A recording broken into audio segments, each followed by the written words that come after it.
National social media Patel Prahlad भाई subscribe करो, share करो, लाइक करो, कमेंट करो।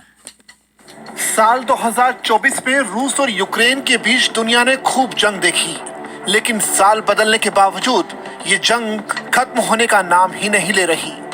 साल 2025 की शुरुआत होने के बाद भी यूक्रेन अपने दुश्मन रूस की चिंता बढ़ाने की तैयारी कर रहा है। दरअसल यूक्रेन ने इस बार यूरोप के 40 देशों को सर्दी में तड़पाने का प्लान तैयार कर लिया है। अब खबर यह है कि रूस से यूरोप के 40 देश गैस खरीदते हैं। इसी गैस से वह बिजली बनाते हैं, खाना बनाते हैं, उनके यहाँ फैक्ट्रियां चलती हैं और यहाँ तक कि गाड़ियां भी। लेकिन अब यूक्रेन ने ऐसा ऐलान कर दिया है कि सर्दी के इन दिनों में इन देशों के लिए मुसीबत आ गई है।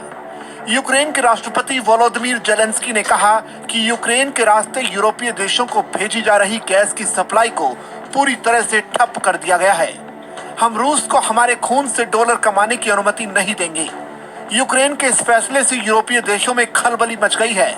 कई देश तो आपस में भिड़ गए हैं। यहाँ तक कि स्लोवाकिया और पोलैंड यूक्रेन की बिजली सप्लाई बंद करने की धमकी दे रही हैं।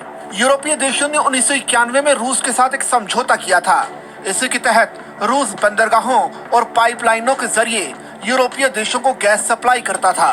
लेकिन अब 30 साल पुरानी इस व्यवस्था का अंत हो गया है।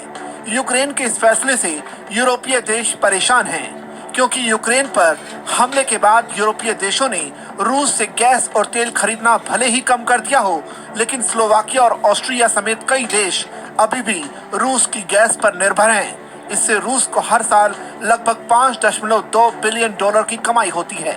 ऑस्ट्रिया ने कहा कि हमने कुछ तैयारी की है, लेकिन ये आफत बड़ी है। सर्दी के इस मौसम में मुश्किलें आनी तय हैं। इससे 2025 में गैस की कीमतें अप्रत्याशित रूप से बढ़ जाएंगी।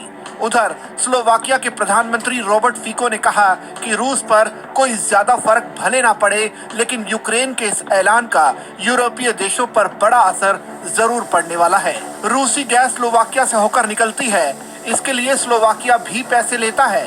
यहीं से ऑस्ट्रिया, हंगरी और इटली तक गैस जाती है। अब रास्ता बंद होने से स्लोवाकिया के लिए भी मुश्किलें बढ़ गई हैं। फिको ने यूक्रेन को बिजली की सप्लाई बंद करने की धमकी दी है। स्लोवाकिया जैसे देशों को अगर रूस से गैस लेनी है तो उसे अन्य रास्तों का इस्तेमाल करना होगा।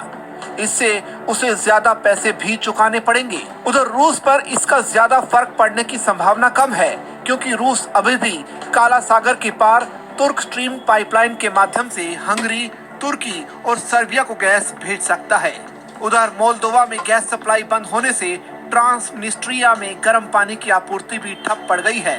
वहां की सरकार लोगों को गर्म कपड़े पहनकर रहने और परिवार के सभी लोगों को एक कमरे में रहने, खिड़कियों पर मोटा कंबल लगाने की सलाह दे रही है, ताकि उन्हें ठंड ना लग सके। सबको गैस का इस्तेमाल बंद करने और इलेक्ट्रिक हीटर का इस्तेमाल करने के लिए कहा गया है।